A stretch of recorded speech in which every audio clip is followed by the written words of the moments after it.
What's up, guys? Happy Wednesday, coming at you with shoulder mobility and strength part 2. A couple weeks ago, sent out a video, posted it for all of you guys to work on that shoulder mobility.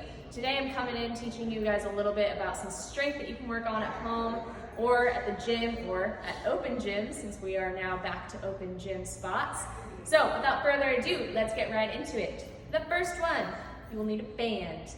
This is pull-aparts. If you are an athlete here at Innate, you've probably done these in class, you know them, you're familiar with them, but this is the first exercise that I really want to focus on for strengthening those shoulders. So you're gonna grab your band, probably want a lightweight band. You're gonna make sure that your shoulders are relaxed away from the ears, you're not in your upper traps. The focus is to work on the lower traps and the rhomboids. I'm gonna turn to the side just so that you can see. I am not trappy, I'm not up here, I'm pulled down. Then, what you're gonna do, you're gonna pull it apart. You're gonna pull all the way till that band hits you in the chest and come back. When we do these, we are not arching our back, we are not losing our abs. We are staying nice and tight and engaged. We're not going like this, we're not bouncing back and forth, we are staying tight here. Opening up and letting it back. Beautiful, just like that. So, the next thing we've got, if you have a door in your home, which I assume you do, or if you're here at the gym, take your band, attach it to either the door handle or just close the band in the door. You're going to have your arms extended out in front of you. Again, not in the lower traps. We're trying to train those lower muscles in the shoulders because they typically get neglected. So, feet nice and planted, nice and strong in those legs. Abs are tight, nice and tight, quads, glutes, everything's engaged. Arms are extended out front. You're gonna pull that band towards you, and then you're gonna open up into some external rotation. This is a great one to work on getting that external rotation in the shoulders. Really, really good compilation, if you will, of strength and a mobility at the same time, since you're working on opening that shoulder up. Then we have, the next one is for your serratus anterior. This is the punching muscle. This is to work on for that scapular protraction. So again, have your band. You're going to put your hand in your band and you're gonna get into a nice little split stance here. You're gonna relax that shoulder away from the ear. Keep your arm nice and extended the whole time. Again, points of performance that we're focusing on, nice tight abs, nice tight legs, and shoulder relaxed away from the ear. From here, you're just gonna punch forward slightly and then bring it back. You're gonna punch forward to the point where you can't punch any further without having to rotate your body. You're just going to the point where your shoulder stops and then you bring it back. This is working on that scapular protraction and retraction. Adding the band in that is going to add some resistance to it. It's going to strengthen that. Strengthening those serratus is really important. They're a smaller muscle, they're super important when it comes to the shoulder. You can do this if you don't have something to strap your band to. You can do this without a wall, without anything. So, looks kind of weird, it's going to feel a little weird, but you're going to get to that same stance.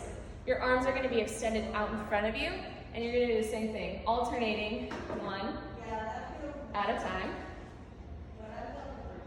pushing forward, just like that. How many sets and reps? How many sets and reps? Good question. So, you want to do 2 to 3 sets, and I'd say 10 reps at a time. If you're doing one arm at a time, it's going to be 10 reps per arm, so 20 total. Awesome. Then, we're going to move to the floor. So, the last video I showed you guys a good exercise to work on that mobility, which is windmills. You're familiar? These guys. Now, the progression to those windmills to make them a little more challenging to work on some strength in the shoulders is to do it laying on the floor. Instead of standing and gravity pulling you down this way, you're going to be laying on your stomach and gravity is going to be pushing you down, pulling you down that way. So you're going to really have to work on engaging those lower traps, those lower rhomboids, the muscles that we've been focusing on a lot. So, you're going to get to the ground.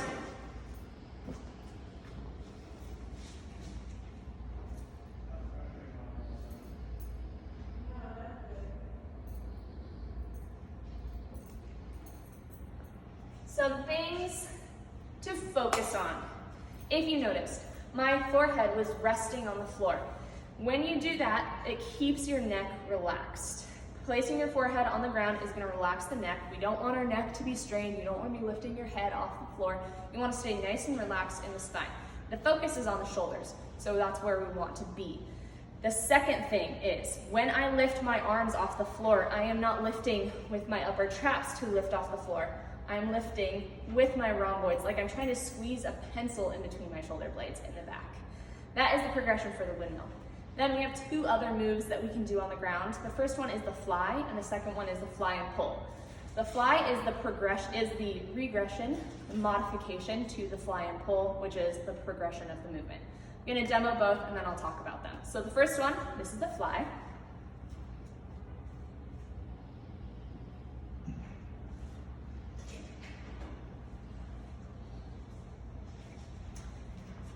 So, the fly.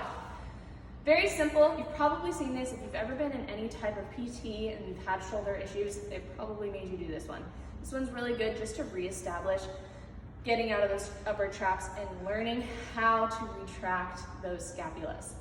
Next, the fly and pull with an added bonus of a challenge is going to be to work on those lats, working on keeping them down as you move through shoulder range of motion. So this is the fly and pull with the added bonus of the yoke block.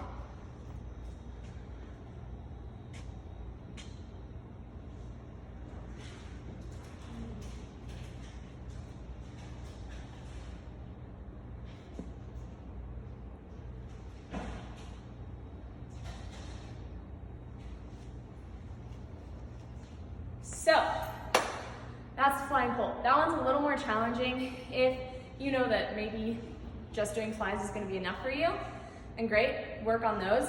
Fly and pull, really, really great move because you have to force yourself to go through the range of motion without flying up and getting all trappy like that. So it's a really, really good exercise to do. It's surprisingly hard. You don't need any weights. You don't need any fancy things to do the stuff on the ground. Check it out, try it out at home, try out these exercises in the gym, maybe before or after your exercise, for your workout, and we will see you guys next time. Happy Wednesday.